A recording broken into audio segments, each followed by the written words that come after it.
M. McKinnon, bonsoir. Merci de m'accueillir, oui. Alors, tout d'abord... Merci à CEPAC aussi de faire ce travail-ci. C'est extraordinaire pour tous les partis politiques que vous couvrez nos assises. Toujours un plaisir. Oui. Je veux parler de la plus récente recrue de votre caucus, Mme Gladiou. Elle a répondu aux questions des journalistes hier par rapport à ses prises de position passées sur l'avortement, le convoi des libertés. Il y a plusieurs qui voient très mal comment ça cadre avec le Parti libéral. Qu'est-ce que vous répondez à ces gens-là qui se sentent quand même mal à l'aise de l'avoir rejoint votre caucus? Le Parti libéral, j'en fais partie.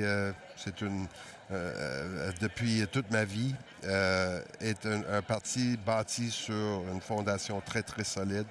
L'égalité des langues, l'égalité des genres, le droit de choisir pour les femmes. Ça ne changera pas. Les droits de la personne, et c'est notre fondation, c'est notre roc, si vous voulez.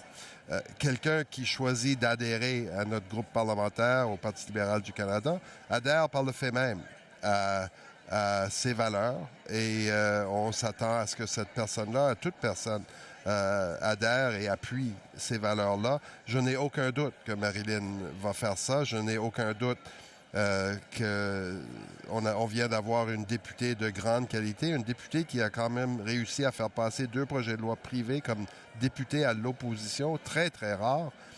Quelqu'un qui est connu pour tendre la main à travers l'allée de la Chambre des communes, travailler bien avec les membres, bilingue de Sarnia, une carrière en affaires qui remonte très loin. Donc, moi, je pense que c'est une députée de grande qualité qu'on vient d'avoir dans nos rangs. Le stratège conservateur Fred Delory a comparé ce que M. Carney fait à un caucus Frankenstein. L'idée qu'il y aurait une majorité qui serait assemblée à partir de pièces détachées. Il a même prévenu que le premier ministre vient de greffer à son caucus un membre qui risque de faire pourrir le reste du corps. Qu'est-ce que vous pensez de cette analyse? Je rejette ça. Moi, je pense que, écoutez, les réactions de certains conservateurs, au lieu de faire de l'introspection et de regarder quoi au sein de leur groupe, de leur culture fait défaut. Vous savez, les Canadiens qui habitent dans les circonscriptions conservatrices ne sont pas différents des autres Canadiens. Mais elle a quand même remporté sa circonscription avec 15 % d'avance. C'est une circonscription conservatrice. Ça vous dit à quel point... Ben oui, mais je me rappelle, je suis assez vieux pour me rappeler de M. Galloway, ça fait pas si longtemps, qui a représenté cette circonscription-là comme libéral. Donc, c'est peut-être un hommage aussi à ses talents de communicatrice puis de représentante de sa population locale. Donc, moi, dans une élection difficile pour les conservateurs, elle a eu un très, très bon score. Donc, mais les conservateurs ne se posent pas les questions qui doivent se poser. Pourquoi les Canadiens ne voient pas en eux la réponse à la situation actuelle, aux crises que l'on vit à l'échelle du monde, à la rupture telle que décrite par le premier ministre? Ils posent la question à leurs députés. Pourquoi vous ne faites pas partie de la solution? Pourquoi vous essayez de réduire tous les enjeux à 3 mots, à faire de l'obstruction dans la Chambre des communes? Donc, nous, on fait miroiter, je pense, de l'espoir. On fait miroiter une volonté de vouloir construire le Canada. Les conservateurs, pour leur part, semblent décevoir bon nombre de leurs commettants. Je le mentionnais tout à l'heure, évidemment, il y a les 3 élections partielles qui auront eu lieu lundi.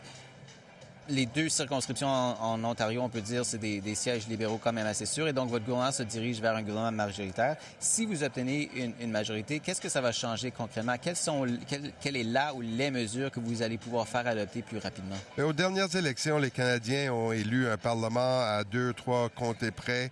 Un Parlement minoritaire, mais très près de la majorité.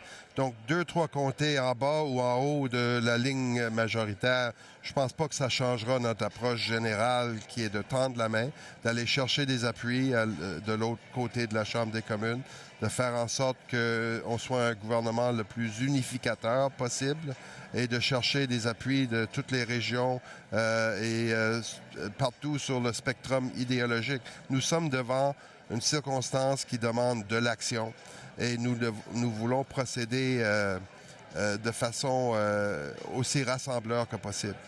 Mais quand même, le fait d'avoir une majorité, ça doit changer quelque chose concrètement sur le terrain. Est-ce qu'on peut s'attendre au moins à ce que les rythmes s'accélèrent? J'aime même pas spéculer avant les élections partielles parce qu'on ne prend jamais les électeurs pour acquis. Mais dans la mesure où on serait capable d'éliminer l'obstruction inutile des conservateurs. Là où ils pensent qu'une bonne journée pour le Canada, c'est une journée où ils empêchent le gouvernement d'agir.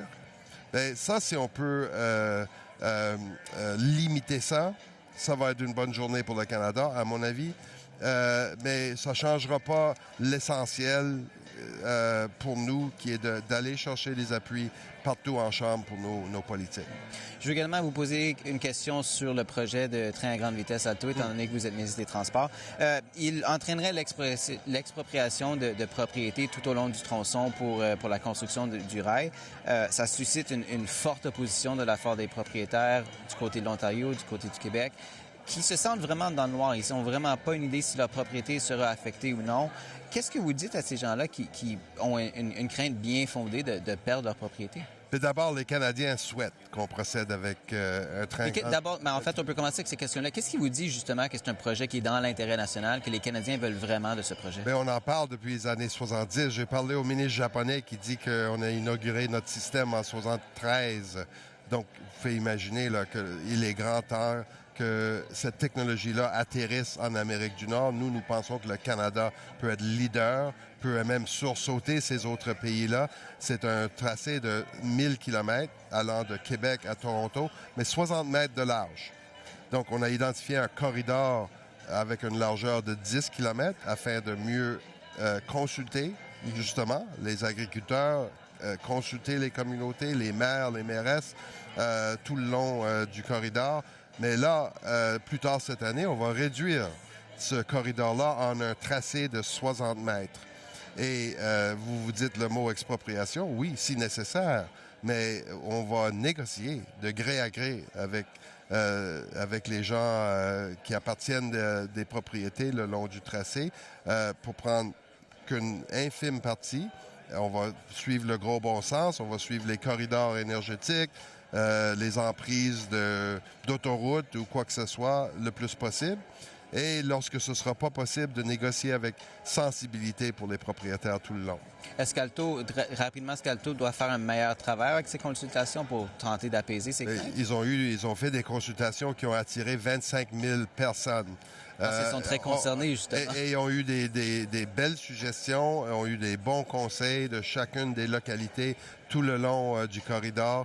Ce n'est que la première phase des consultations, mais c'est un projet majeur. On s'attend à ce qu'il y ait des débats. On s'attend à ce qu'il y ait des questions. On est là pour y répondre. Alto est là pour y répondre et fera preuve d'une grande sensibilité, à mon avis. Stephen McKinnon, on va devoir s'arrêter là. Merci beaucoup d'avoir été avec nous. Je vous en prie.